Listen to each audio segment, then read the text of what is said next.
Halo sahabat Kapas, berjumpa kembali bersama saya Pendeta Widodo Purwanto. Dan saya Febriani Rey dalam program Kapas. Keluarga Allah pasti akan ke surga. Kami sangat senang Anda boleh bergabung kembali dengan kami dalam program yang menyajikan diskusi seputaran pernikahan dan rumah tangga, agar boleh keluarga Kristen berbahagia di dunia ini dan tentunya bersiap ke surga. Dan kali ini kita akan membahas satu topik yang sangat penting, sangat menarik dan mungkin juga agak sensitif. Betul. Pendeta. Dengan judul Ranjau Perselingkuhan Pencegahan. Gajah mempunyai belalai, dipakai untuk mengambil makanan.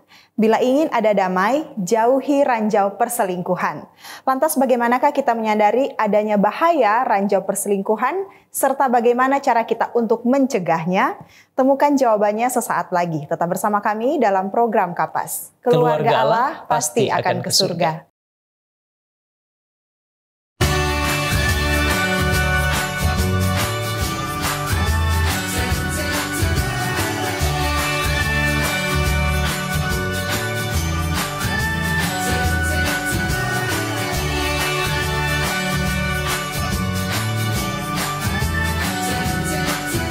Saksikan selalu program Keluarga Allah Pasti ke Surga setiap Kamis pukul 18 waktu Indonesia Tengah di YouTube channel Cornelius Media, Bridge to the Truth. Masih bersama kami dalam program Kapas dan untuk membahas topik yang sangat penting dan sensitif. Betul. Sudah hadir bersama kami di studio saat ini narasumber kita, yaitu keluarga hamba Tuhan, keluarga Pendeta Raranta Poluan. Memiliki begitu banyak pengalaman dalam pelayanan, Pendeta Leri Raranta STH saat ini dipercayakan Allah melayani sebagai Ketua Gereja Masehi Advent Hari ke-7 Daerah Misi Minahasa Utara Bitung. Sedangkan Ibu Insinyur Debbie Raranta Poluan MMMAED saat ini melayani sebagai Direktur Bakti Wanita Advent dan Koordinator Ministerial Spouses Association Gereja Masehi Advent Hari ke-7 Daerah Misi Minahasa Utara Bitung. Kepada keluarga ini Tuhan mempercayakan seorang putri, Deila Faith Raranta, yang saat ini adalah mahasiswa Fakultas Kedokteran di Universitas Samratulangi. Keluarga Pendeta Raranta Poluan adalah keluarga yang penuh dedikasi dan komitmen dalam pelayanan, keluarga yang bersahaja, juga keluarga yang rendah hati. Ya, langsung saja kita sapa narasumber kita. Shalom, Pendeta Leri Raranta dan Ibu. Shalom. Apa kabar Pendeta dan Ibu? Luar biasa. Luar biasa, sehat. Sehat ya? Puji Tuhan. Puji Tuhan. Senang sekali boleh berjumpa kembali dengan kami pada saat ini. Betul. Dan saya tahu ada banyak sekali kesibukan, tapi terima kasih sudah bersedia untuk menjadi narasumber di program Kapas pada saat Betul ini. sekali, Febriani. Kasih. Sebelum kita memulaikan diskusi kita dalam program Kapas, mari kita awali dengan doa Pendeta. Kita tunduk kepala berdoa. Terpujilah namamu ya Tuhan Allah kami, sebab Engkau baik di dalam kehidupan kami, mempertemukan kami kembali di dalam program Keluarga Allah Pasti Akan ke Surga Cornelius Media. Kami akan berdiskusi dengan narasumber kami, keluarga Pendeta Raranta Poluan. Tuhan berkati diskusi ini, sehingga boleh membekali keluarga-keluarga Kristen, sahabat-sahabat Kapas, untuk memiliki kehidupan yang berbahagia di dunia ini, dan akan terus bersedia ke surga. Terpujilah Engkau Tuhan, kami serahkan semuanya ke dalam tangan kasih Tuhan. Di dalam nama Yesus kami sudah berdoa. Haleluya. Amin. Amin. Baik Pendeta Raranta dan Ibu, topik kita pada saat ini adalah ranjau perselingkuhan. Bagian pertama mungkin ya Pendeta, yaitu pencegahan. Nah, apa yang dimaksud dengan perselingkuhan? Kemudian kenapa kita penting untuk membahas topik kita pada saat ini? Silakan Pendeta atau Ibu. Baiklah, perselingkuhan itu terdiri dari beberapa bagian. Ya. Yang pertama adalah perselingkuhan secara tradisional. Dan apa yang dimaksud dengan perselingkuhan secara tradisional? Jadi secara tradisional adalah pada saat satu orang dalam pernikahan, entahkah suami atau istri, menjalin hubungan seksual di luar pernikahan atau dengan orang lain. Baik suami orang atau istri orang. Nah, inilah perselingkuhan secara tradisional. Baik. Nah, kalau ditanya, seiringnya dengan perkembangan teknologi maka adanya ponsel, internet, media sosial yang menjadi bagian dari kehidupan kita sehari-hari, maka definisi perselingkuhan diperluas hingga mencakup perasaan atau pikiran yang membentuk perselingkuhan secara emosional. Baik. Jadi bukan lagi tradisional tetapi sudah sesuai dengan teknologi yang sementara kita rasakan pada saat ini. Baik. Dan definisi perselingkuhan pada peradaban yang modern saat ini adalah saat pasangan kita intim dengan seseorang dalam cara-cara tertentu. Contoh, menelpon, sering nelpon dengan orang lain, lawan jenis, suami orang, istri orang, atau bertemu lewat internet, atau di tempat kerja, dan mempertahankan hubungan emosional yang lebih dekat satu dengan yang lain. Nah, inilah yang dimaksud dengan perselingkuhan di zaman modern saat ini. Baik. Jadi kalau mau ditanya, perselingkuhan secara teknologi ini tidak terjadi hubungan intim. Di sana sampai ada hubungan, tapi ada hubungan emosi, saling mengagumi, memperhatikan, kemudian dan mencintai. Nah, pada saat ada kesempatan, maka pasti akan mengarah ke hubungan intim. Jadi pertama dari rasa mengagumi, ya, dan akhirnya timbul perasaan untuk ingin memilikinya. Betul. Baik. Baik. Lantas mengapa penting untuk kita bicarakan, Pendeta dan Ibu? Oke, ini hal yang sangat penting, apalagi di zaman modern ini. Mengapa? Karena di mana kita pergi, berita-berita perselingkuhan banyak kali kita dengarkan. Betul. Dan menurut statistik menyebutkan bahwa 30-60% pernikahan di dunia ini mengalami masalah. Dan kalau ini tidak dicegah, maka presentasi ini akan meningkat tajam. Bisa saja mencapai 80%. Dan dari 80% permasalahan rumah tangga ini, salah satu permasalahan yang juga cukup berat oleh karena adanya perselingkuhan. Ya, baik secara tradisional, apalagi yang paling banyak saat ini secara emosi. Ya, itulah yang kita lihat untuk keadaan yang terjadi sekarang ini. Baik. Itulah sebabnya penanganan, ya, khususnya dalam pencegahan terjadinya perselingkuhan. Ya. Jadi jangan dianggap remeh. Cuma kita punya perasaan, ya, kan kita tidak ada hubungan seksual dengan dia. Tapi itu merupakan awal yang harus kita cegah. Sehingga kalau mau ditanya, ini sangat penting untuk didiskusikan, untuk diedukasikan, sehingga baik kita sebagai kalau mau ditanya sebagai suami istri yang sudah tua maupun yang sudah muda, pastikan perselingkuhan ini harus dicegah. Betul sekali. Jadi sangat-sangat penting. Sampai ada katakan lebih baik mencegah daripada mengobati. Betul sekali. Jadi sangat penting ya ini. Dan saya setuju tadi mengatakan bahwa di mana-mana kita melihat atau mendengar adanya perselingkuhan, dan ini sungguh-sungguh racun ya di dalam kehidupan pernikahan. Nah, tadi sudah dijelaskan oleh Pendeta dan Ibu tentang definisi tradisional maupun secara emosional ternyata perselingkuhan itu ada. Kira-kira apakah hanya dalam satu bentuk perselingkuhan ini atau bahkan secara emosional ada beberapa bentuk atau jenis dari perselingkuhan ini? Bolehkah Pendeta dan Ibu jelaskan? Ya, perselingkuhan itu memang ada banyak jenis. Ya.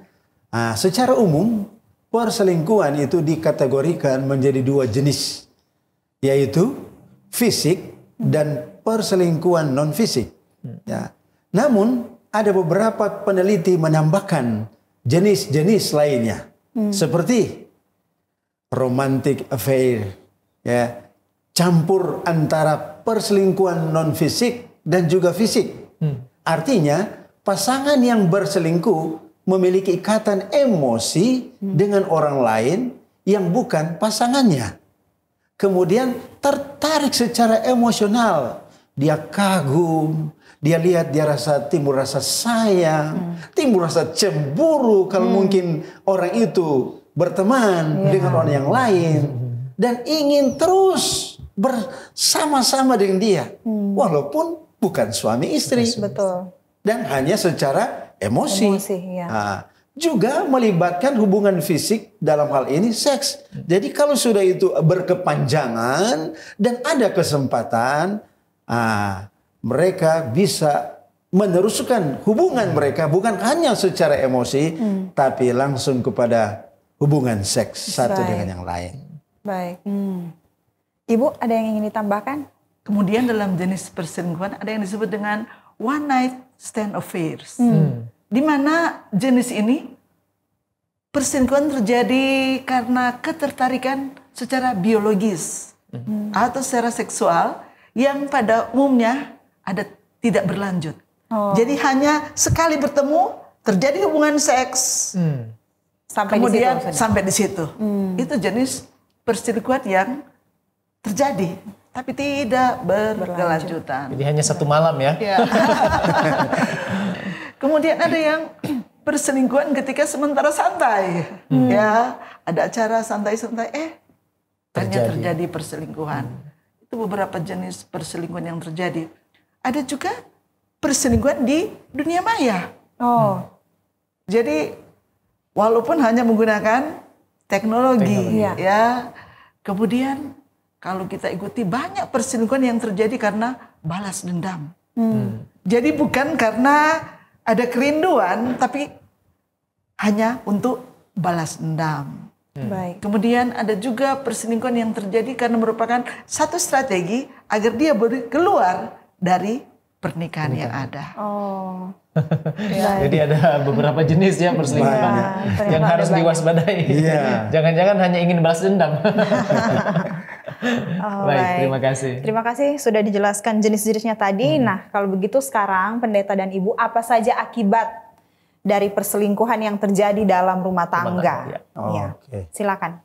Jadi hal-hal yang merupakan dampak bila terjadi perselingkuhan dalam hidup rumah tangga. Yang pertama adalah ini, hancurnya kepercayaan. Jadi istri tidak percaya lagi kepada suami. Suami tidak percaya lagi kepada istri. Kalau mungkin istri keluar, pandangan suami, pikiran suami, mau kemana lagi dia? Ya, seringkali diikuti.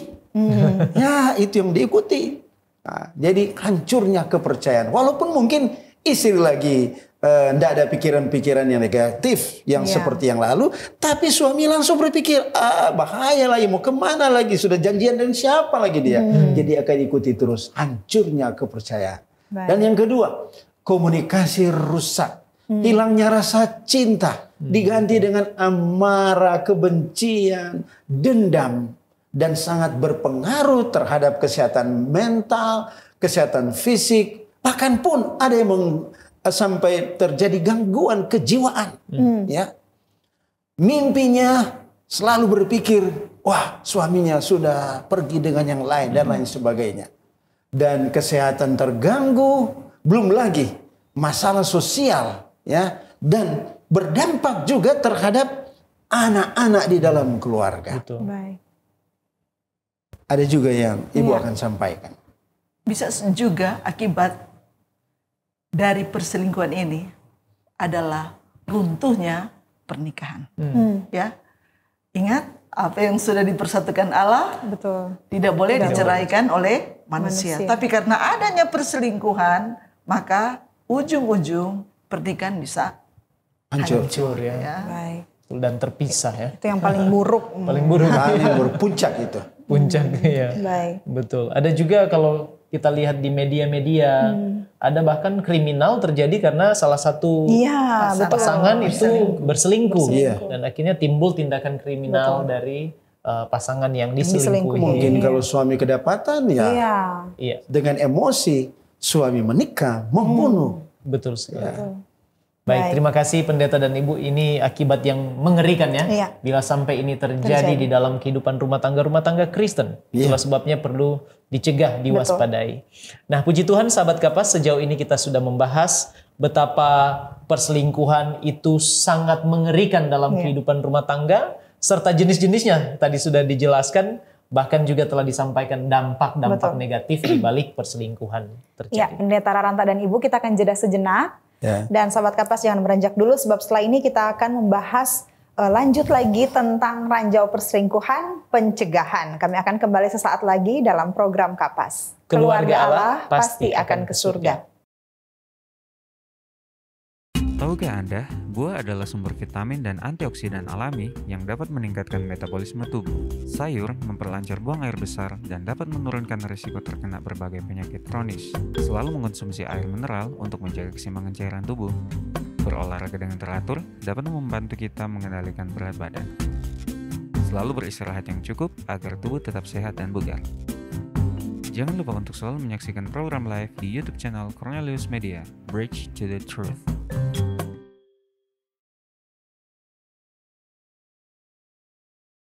Masih bersama kami dalam program Kapas dan kita akan lanjutkan pembahasan kita tentang ranjau perselingkuhan, pencegahan. Ya, Pendeta Raranta dan Ibu, supaya orang boleh waspada, ya, berjaga-jaga.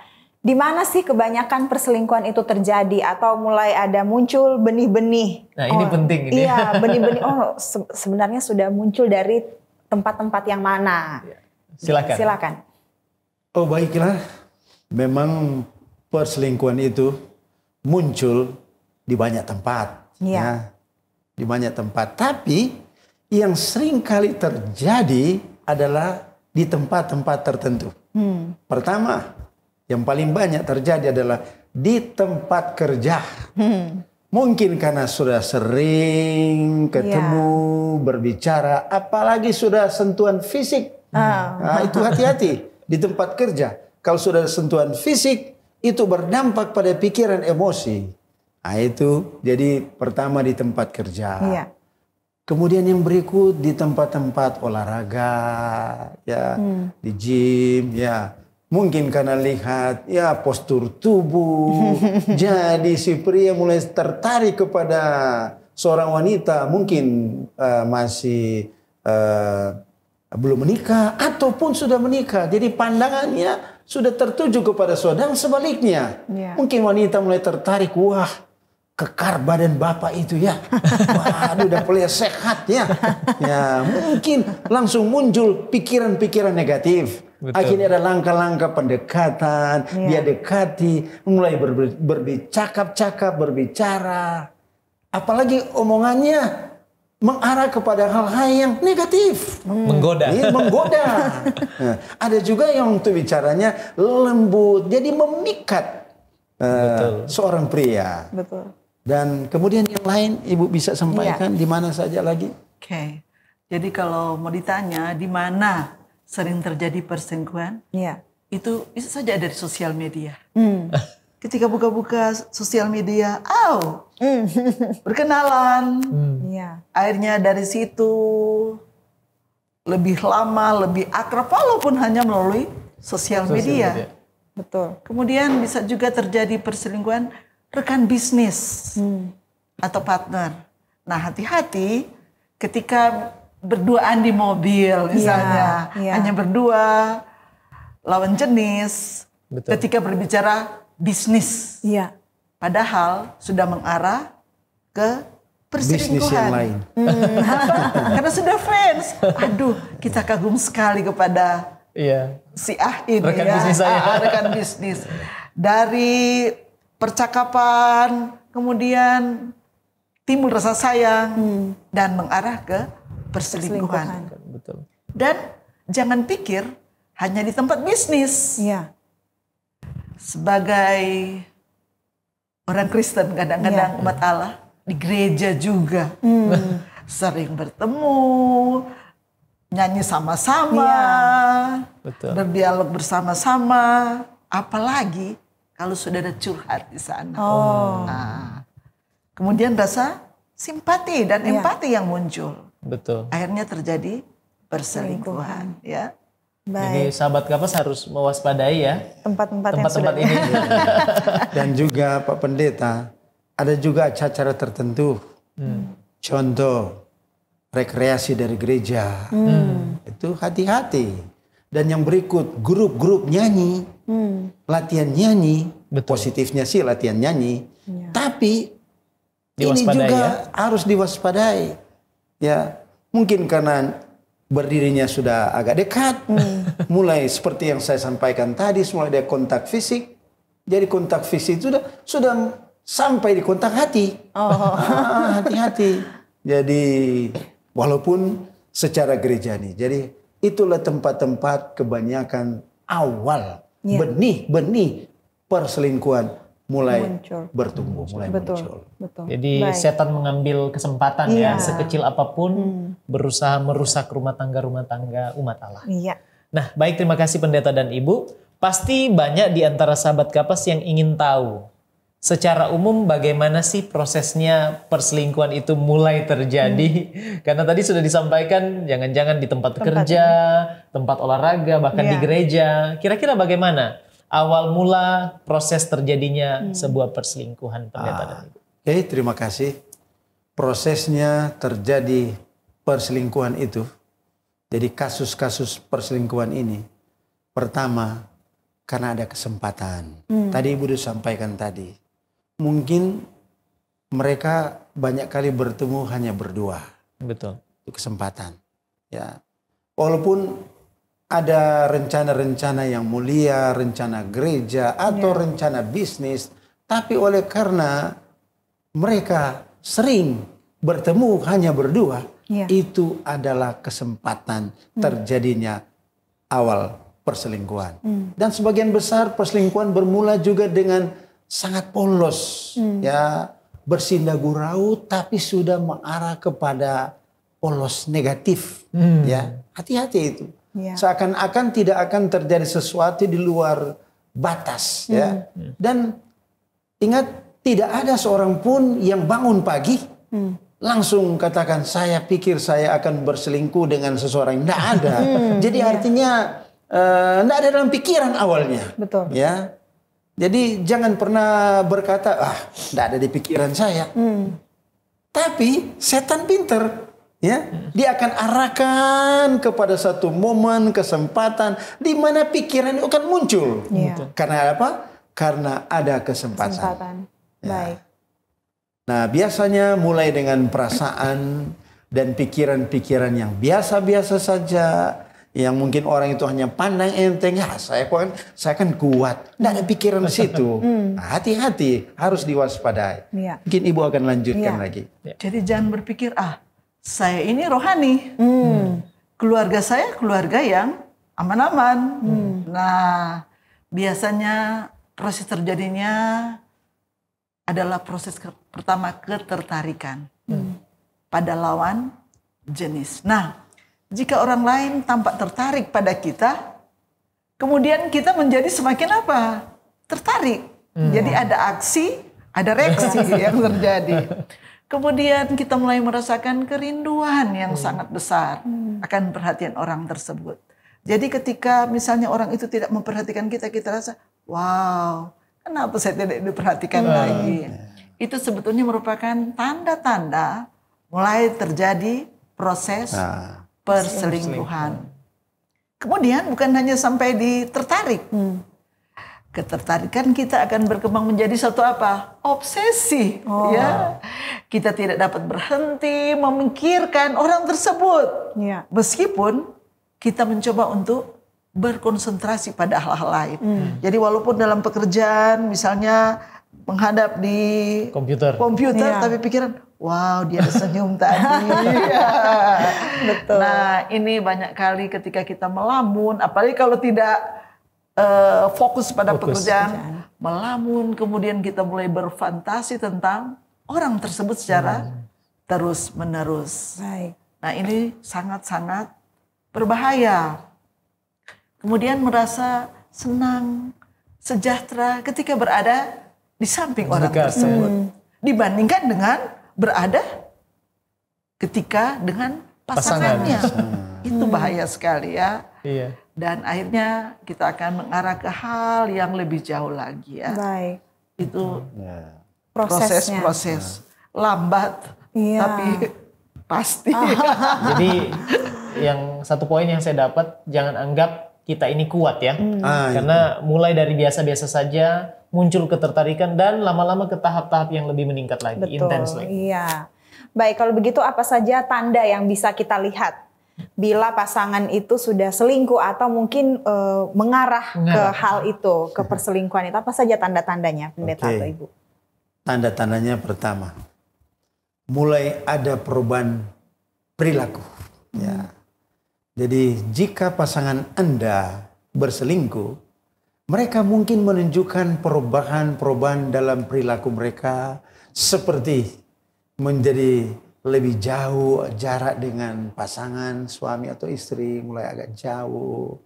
Kemudian berikut, menghabiskan lebih banyak waktu di luar rumah. Hati-hati, ya. Yang seperti biasanya tidak seperti itu, ya. Jadi sudah ambil banyak waktu di luar rumah, kemudian menjadi tertutup dengan suami atau istri. Jadi sebagai suami istri lihat, kenapa suami saya sudah seperti itu? Biasanya pulang rumah dia ngobrol, dia cerita apa yang terjadi di tempat pekerjaan. Tapi sekarang ini istri tanya dia tertutup, komunikasi mulai berkurang. Itu tanda-tanda ya bahaya. Ya. Tanda-tanda pasangan itu mulai berselingkuh. Tapi jangan salah mengerti ya. Mungkin ada kata bapak waktu dalam pekerjaan dia capek atau apa, ibu langsung berpikir, sudah selingkuh ini, hati-hati ini.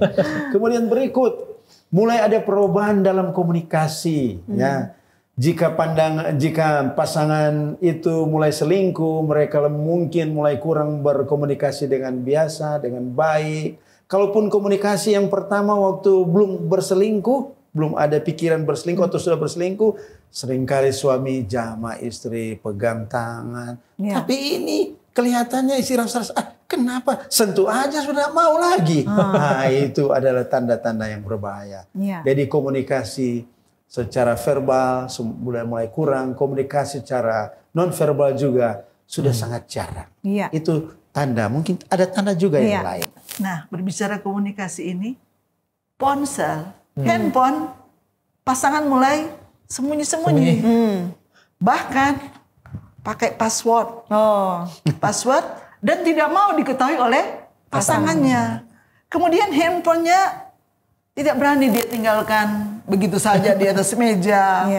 Di mana-mana dia simpan. Takut karena ada tanda bahaya di sana. Kemudian bisa juga dari perubahan penampilan. Biasanya pasangan kita kurang memperhatikan penampilannya, tapi sekarang, wah, rambutnya mulai disisir begitu rapi, pakaian, kemudian lebih lama melihat di kaca. Biasanya ini bukan terbatas, baik pria ataupun wanita, istri. Kemudian ada juga pengeluaran sudah tidak bisa dijelaskan, ya. Jadi misalkan ada dana terbuka, ini yang dikeluarkan, tapi saat ini terbatas. Ada kemana dananya? Ada belanja, ya. Ada beli kebutuhan, tapi sebetulnya sudah tidak bisa dijelaskan dengan lebih baik. Jadi lagi. Dananya sudah mulai disisihkan di tempat yang lain. Ya. Jadi istri suami tanya, dia mutar-mutar ceritanya. Ya, itu. Kemudian meningkatnya sikap yang defensif, yaitu jika pasangan Anda selingkuh, mereka mungkin menjadi lebih defensif ketika Anda mengajukan pertanyaan-pertanyaan yang ingin untuk mengungkapkan kekhawatiran. Jadi pasangan itu dia mengungkapkan kekhawatiran, akhirnya setelah dia tanyakan pada pasangan itu mulai kaget dan ada jeda waktu di mana dia berhenti. Nah, itu tanda-tanda ada marah ya. Dia atau dia tanya, kenapa tanya-tanya? Nah, dia marah, emosi, itu tanda. Dan yang terakhir, ini biasanya wanita ya. Kalau laki-laki kan biasa saya pikir. Kalau wanita saya rasa. Ya. Saya rasa ada hal yang tidak beres ini. Ya. Mengapa suami saya ada banyak perubahan yang terjadi. Itu ada tanda-tanda. Dan memang kalau wanita lebih banyak ke perasaan. Tapi jangan berpikir, sudah yang lain. Jadi, tapi ini merupakan satu hal yang perlu diperhatikan. Bisa juga sebagai istri boleh ungkapkan, sepertinya kita rasa sudah lain. Ya. Jadi penting sekali ada sikap terbuka ini harus ada. Ya. Jadi feeling ya, komunikasi. Wanita punya feeling. Jangan-jangan suami saya sedang ini, tapi tidak selalu demikian. Baik, tapi Pak Pendeta, kebanyakan istri, feeling mereka betul ya, kebanyakan. Jadi kalau ada perasaan peran istri dengan melihat tanda-tanda tadi, kebanyakan adalah betul. Jadi istri harus pelajari selanjutnya, cari tahu selanjutnya, harus cegah, ya. betul. Itulah inti. Jadi ini ciri-ciri umum ya. Tapi selanjutnya sahabat-sahabat Kapas boleh menerapkan di rumah tangga masing-masing, case by case. Baik, terima kasih, menarik sekali Pendeta Leri Raranta dan Ibu untuk informasi yang sudah diberikan, ini sangat bermanfaat dan kami percaya akan membekali supaya keluarga-keluarga kita terhindar dari ranjau perselingkuhan. Baik sahabat Kapas, jangan kemana-mana. Sesudah yang satu ini, kita akan kembali lagi berdiskusi dengan narasumber kita.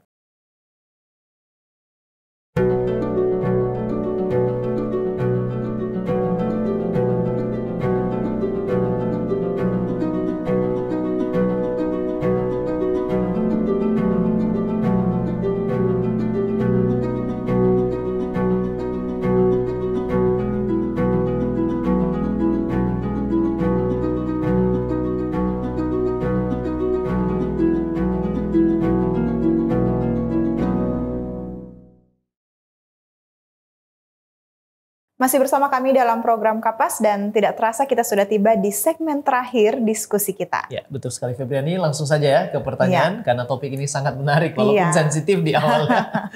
Nah, bolehkah Pendeta dan Ibu membagikan tips praktis bagaimana mencegah perselingkuhan ini terjadi di dalam kehidupan rumah tangga? Baik kita maupun sahabat-sahabat Kapas yang menyaksikan. Silakan Pendeta dan Ibu. Baiklah. Tips yang dapat kami sampaikan untuk mencegah terjadinya perselingkuhan. Seringkali orang berpikir dan berkata seperti ini.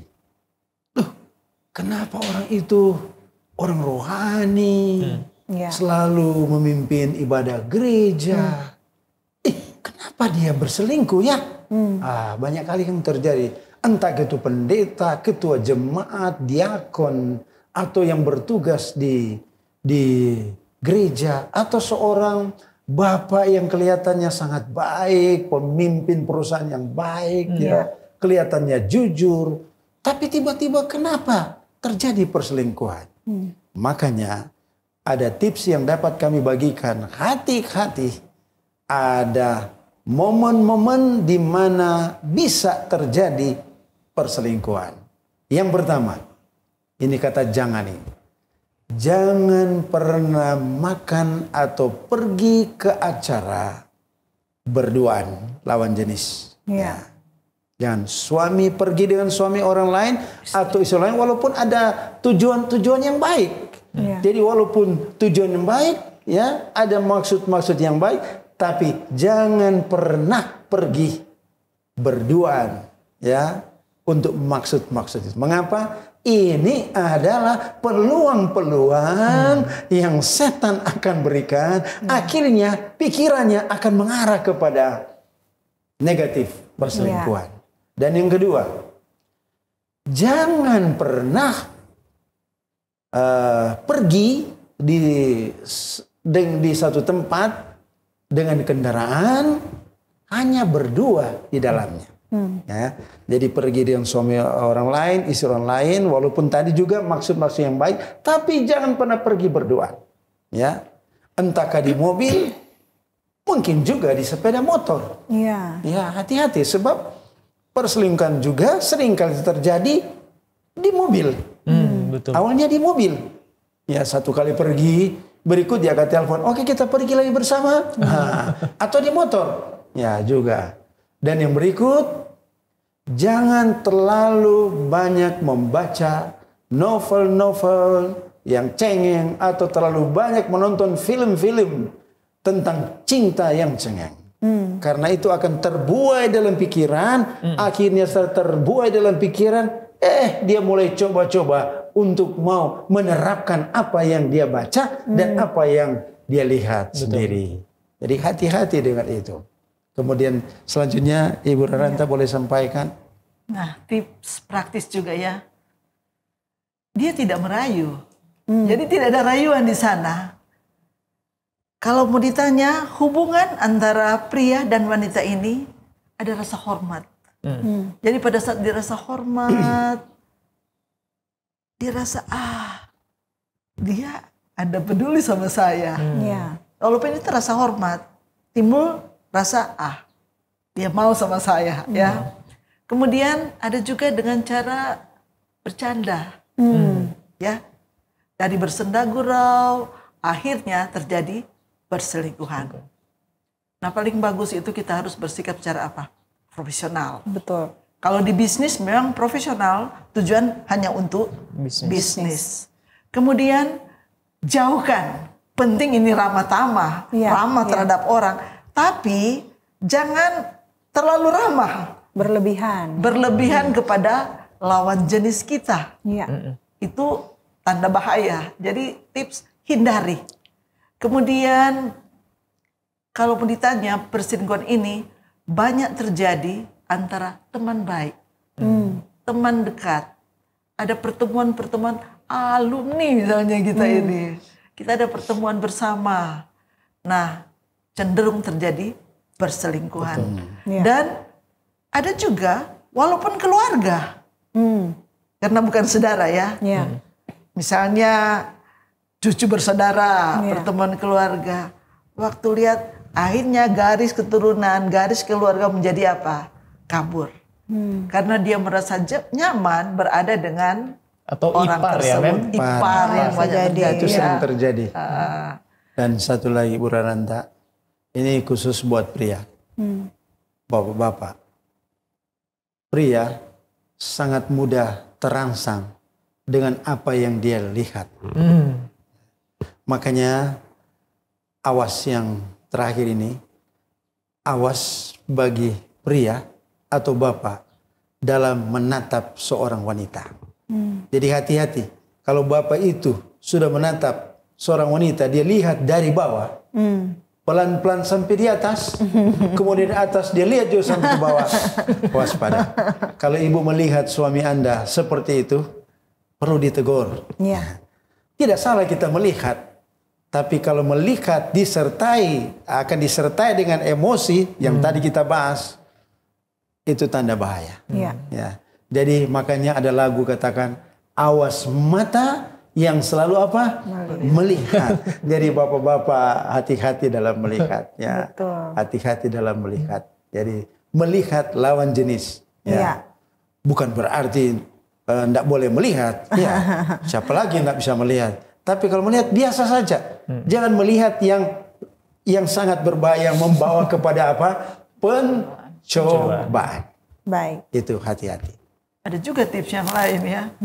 Jangan bicara terlalu lama melalui telepon atau online dengan lawan jenis. Karena yang dibicarakan bisa saja sudah bukan hal yang positif. Betul. Nah, ini sebagai pendeta ya, berhati-hati dalam memberikan konseling dan doa pribadi. Ya. Jadi yang terbaik bagi pria bertemu dengan pria. Kemudian wanita dengan wanita. Atau panggil orang ketiga.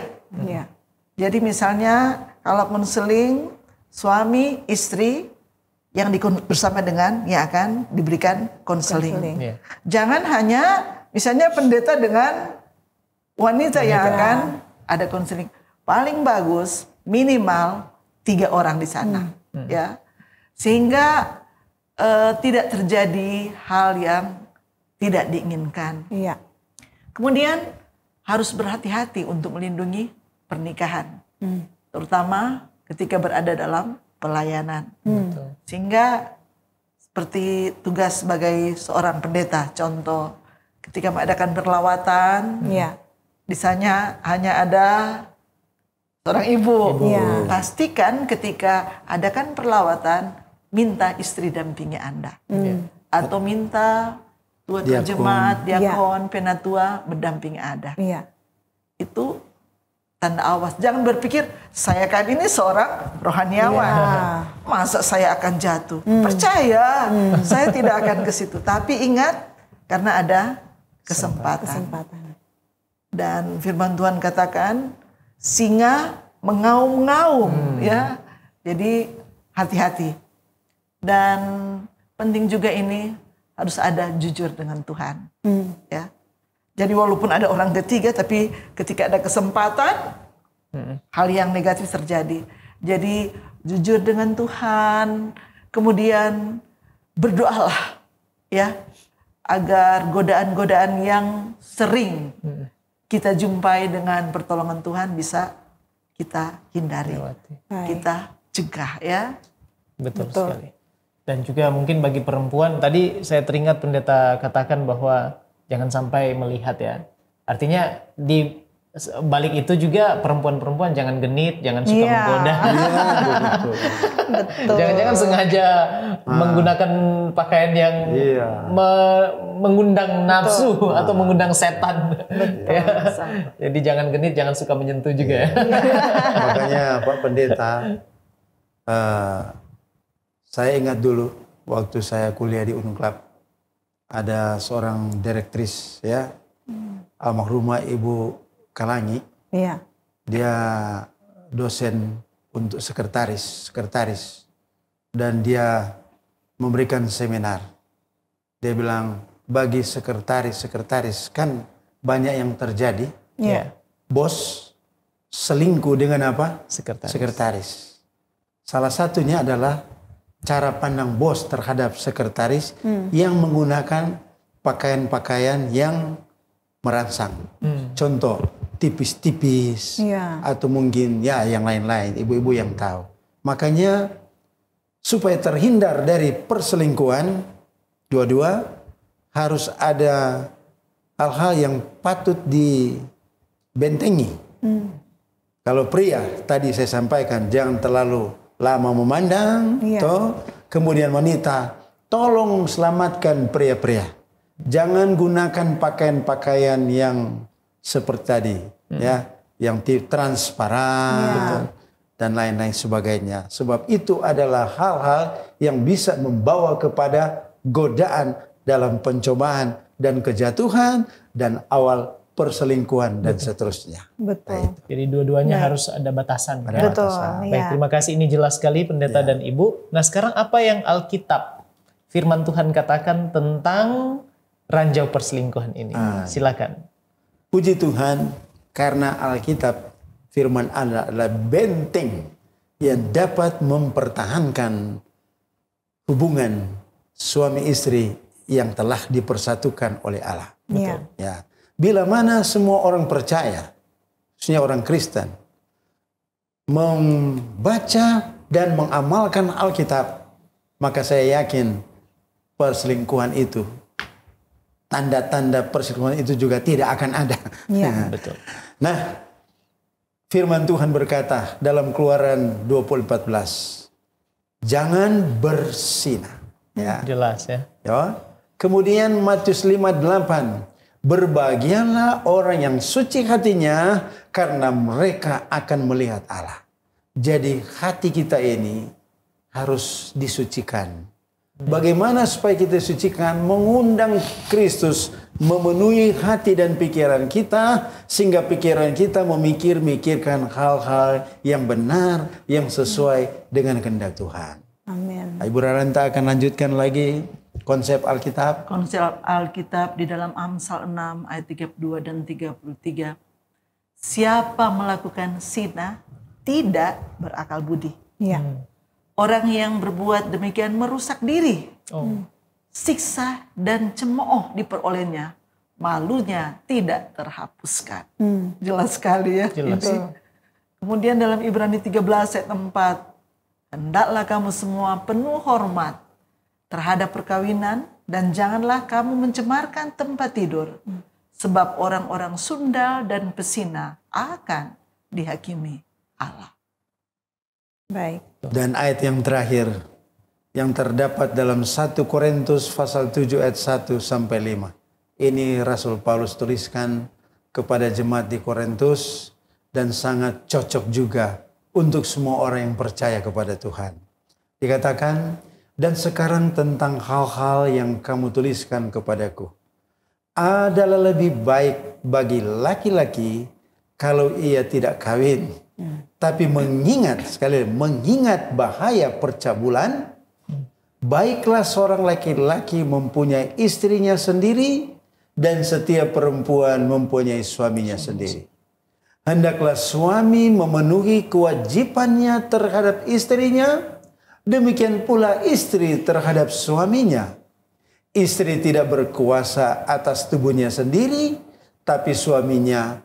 Demikian pula suami tidak berkuasa atas tubuhnya sendiri, tetapi istrinya. Janganlah kamu saling menjauhi kecuali dengan persetujuan bersama untuk sementara waktu. Jadi artinya kita bisa mungkin kenal pekerjaan, tempat jauh, boleh berpisah tapi hanya sementara waktu, ya.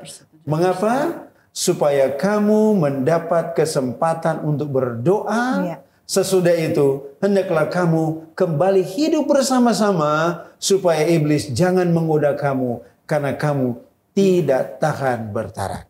Jadi lewat ayat tadi kalau berpisah, mungkin mau bekerja kemana, jangan terlalu lama.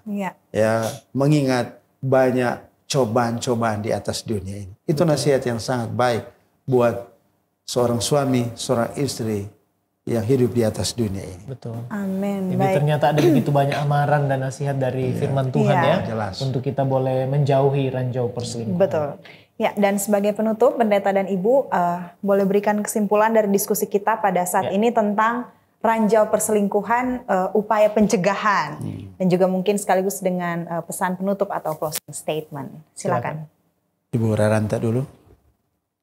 Jadi kalau mau ditanya untuk pencegahan perselingkuhan, paling penting suami istri harus tetap bertumbuh di dalam Kristus. Ya, jangan berpikir kita sudah menikah.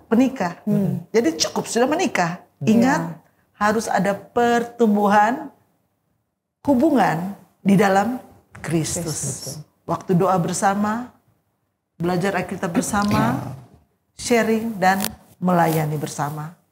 Kemudian jangan berikan kesempatan kepada iblis.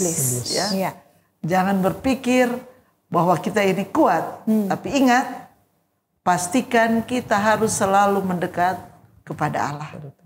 Sehingga dengan demikian pencegahan untuk terjadinya perselingkuhan bisa kita lakukan di dalam kehidupan keluarga kita.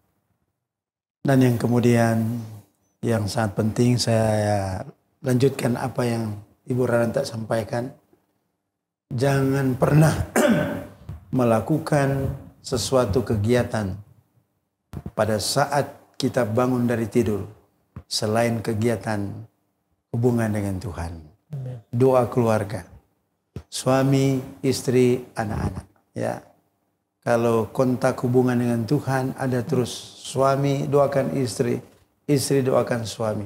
Di pagi-pagi sebelum memulaikan pekerjaan. Dan juga di saat-saat tertentu di waktu siang, jam 12 siang kah, jam 3 sore kah, atau masuk matahari di waktu malam.